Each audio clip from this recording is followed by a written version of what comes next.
दोस्तों करीब लगभग 22 साल का एक लड़का उदास था, परेशान था, सोचने पर मजबूर था।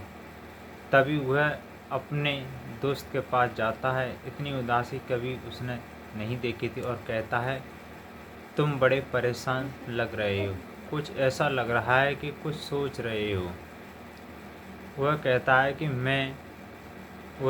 है कि मुझे मेरी गर्लफ्रेंड ने बुलाया मिलने के लिए, समझ नहीं आ रहा कि मैं क्या करूं, जाऊं या ना जाऊं। जब इस तरह की बातें आती हैं तब इसका दोस्त कि कहता है कि आपको जब बुलाया है तो मिलने जाना चाहिए, और जब आप जा रहे हो तो आपको प्रोटेक्शन लेने की बहुत ज़रूरत है।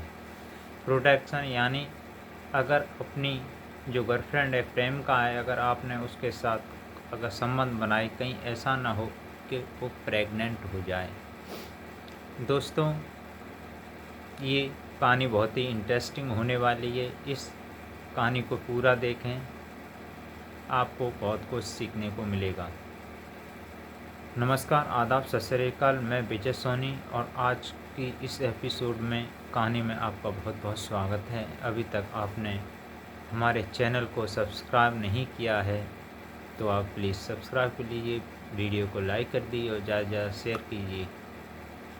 दोस्तों, आज 31 दिसंबर है और आप ये 2024 जाते जाते 2025 शुरू हो रही है। आप सभी को नई साल की हार्दिक शुभकामनाएं। दोस्तों, आज की जो सच्ची कहानी है वो उत्तर प्रदेश के ज़िला कानपुर के अंतर्गत आने वाले छिबरामऊ इलाके की है। दोस्तों, जब लड़की के परिवार वाले किसी शादी समारोह में अर्थात 14 दिसंबर 2024 को चले जाते हैं तो उस लड़के के पास लड़की कॉल करती है और बुला लेती है। कहती है, आ जाइए, मेरे घर पर कोई नहीं है। मेरे घर पर कोई नहीं है तो लड़का जो अपने दोस्त होता है उससे सलाम मशवरा लेता है, तो वो उससे प्रोटेक्शन अर्थात गर्भ निरोधक गोलियां अर्थात सेक्स पावर बढ़ाने वाली गोलियों के बारे में जानकारी देता है कि आपको कुछ प्रोटेक्शन लेने चाहिए जिससे लड़की प्रेग्नेंट न हो। तो इधर उधर से जानकारी जुटाने के बाद लड़का जब उन टैबलेट सेक्स पावर बढ़ाने वाली टैबलेटों को ले जाता है और रात के लगभग 12 बजे का समय होता है तो घुस जाता है। जो लड़की उधर होती है उसकी 17 साल एज होती है और पास में ही उसके मकान के पास एक भाई था। उसकी लड़की को बुला जाती है कि भाई, मैं घर पे अकेली सो रही हूँ, आप अपनी बिटिया को भेज दीजिए। तो वहाँ से बुला लाती है, अपने घर में सुला लाती है। वैसा उसने इसलिए किया कि कोई इंसान उस पर शक न कर सके। तो ये सब कार्यक्रम जब लड़का उस गोलियों को खा लेता है तो उसमें इतना जोश आ जाता है कि वो प्राकृतिक तरीके से अप्राकृतिक तरीके से उसके साथ संबंध बना देता है। तो इन 7 घंटों में वो जो कुछ हुआ बहुत ही भयानक हुआ था। ये तो वही जानती होगी कि उसके साथ क्या बीत रही होगी। लेकिन अब उसकी सुबह लगभग 6-7 बजे के समथिंग उसकी मौत हो जाती है।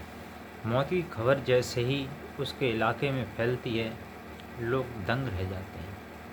कहते हैं कि ये सब कैसे हुआ। तो लगभग वहाँ से ही लड़की के घर से 20 किलोमीटर एक गांव पड़ता है नवादा, जहाँ का लड़का होता है कुलदीप कुमार सोवित, जो ये सब किया था। जैसे ही ये सोशल मीडिया, अलग अलग अखबार और प्लेटफॉर्मों से लोगों को पता पड़ता है तो ये सब जानने की कोशिश करते हैं और उस जगह पहुंच जाते हैं। और इनमें से ही कोई व्यक्ति उसे थाने अर्थात पुलिस को इन्फॉर्मेशन कर देता है तो पुलिस आती है। तो उधर जब लड़के के घर वाले आते हैं तो ये सब देखते हैं। जो जेंट्स पर्सन होते हैं वो वहाँ से हट जाते हैं और लेडीज़ों को आगे आते हैं।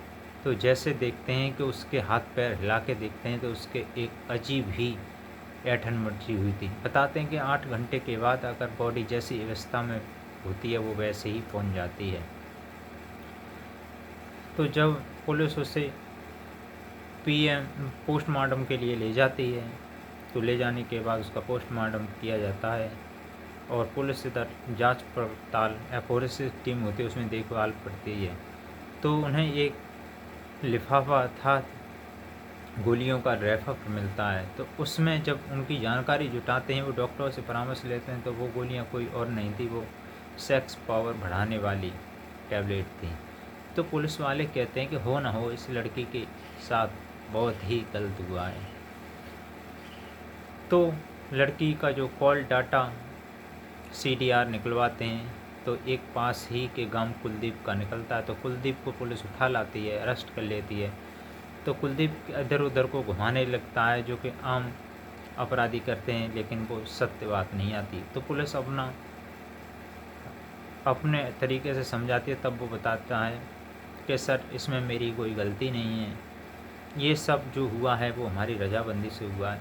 हम एक फेसबुक अर्थात सोशल मीडिया के माध्यम से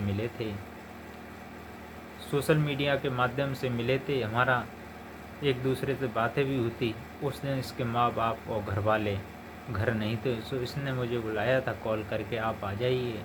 तो मैं गया था। जो मैंने परामर्श लिया था इन टैबलेटों का, वो मेरे दोस्त ने ही दिया था कि कहीं तुझे शर्मिंदगी महसूस न करनी पड़े। शर्मिंदगी महसूस न करे इसलिए मैंने ये सब किया। जब पोस्टमार्टम में जो लड़का जेल में होता है उसके साथ क्या हुआ होगा ये तो वही जो जानता होगा। इस दोस्तों ये जो वास्तविक हुआ था वो बहुत ही भयावह हुआ था कि एक 22 साल का लड़की एक 17 साल की लड़की के साथ ये सब कैसे कर सकता है। जो भी हुआ था वो बहुत ही गलत हुआ था।